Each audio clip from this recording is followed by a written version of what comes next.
Bago ka tumaya, mainam na gawin niyo po muna ito mga bossing. Pero kailangan ikaw po ay may 100% na paniniwala kapag po ito ay ginawa po ninyo upang sa ganun, kung ano man yung mithiin po ninyo na kayo ay manalo ay inyo po itong makamtan mga bossing. Kailangan lamang po natin mga bossing ko ng bawang at ganun din mga bossing ko ang barya. Kaya mainam po mga bossing ko, ihanda nyo na po ito bago ka tumaya ay gawin nyo po muna ito. Lahat po ng mga tumataya ay yan po ay may mga pampaswerte na iba't ibang mga pampaswerte na pinaniniwalaan. Kaya dapat po mga bossing ko, kung ikaw ay mananaya, may mga ganito kang mga pamamaraan para ikaw ay makatama mga bossing. Mainam po mga bossing ko ay magawa nyo po ito at may 100% kang paniniwala upang sa ganun kung ano man ang mithiin ninyo na kayo ay makapanalo ay inyo po itong makamtan.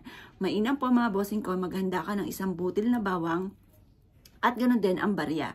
At ikaw ay magwi-wish na nakaharap sa gawing silangan. Sa umaga niyo po ito gagawin ng bandang alas 7 ng umaga. Iwi-wish nyo po dito at ibubulong nyo po kung ano po ang numero ng inyo pong laging tinatayaan. At pagkatapos mga bossing ko na pagwi-wish nyo po dito, ay ito po ibibilad nyo sa sinag ng araw. Ang sinag ng araw, lalo na sa umaga, ay nakakatulong upang sa ganon kayo po mga bossing ko ay swertihin. Proven po yan. Pero wag nyo na munang ipagsasabi kahit kanino hanggat hindi pa po kayo nakakatama. Kasi ang madalas kapag ikaw ay nauuna ang daldal, yan po ay hindi ka makakatama-tama po niyan. Dahil may mga tao na hindi ka pa nakapanalo ay naiinggit na kagad at excuse me po, napanalanginan ka na kagad ng hindi maganda. Kaya hindi maganda na ipagsasabi kapag ikay gumagawa ng ganito.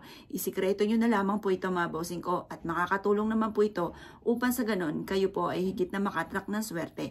Upang sa ganon ay kayo po ay kung ano man ang nais po ninyo, inyo po itong makamit mga bossing. Sasabihin nyo po dito ang numero po ninyo. Halimbawa, ang numerong ito, 7, 25, 38, 35, ayun, 25, ganun din po ang 45 at 55.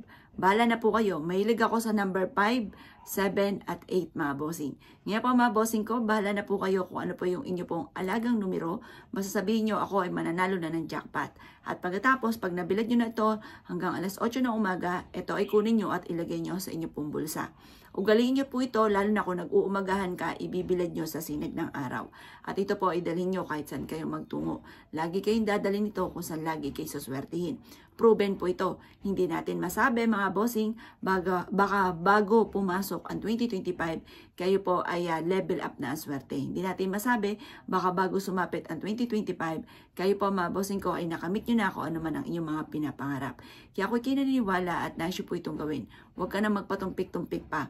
Subukan nyo po ito at proven po ito at kayo mismo ay maa-amaze sa dami ng mga blessing na darating po sa buhay po ninyo.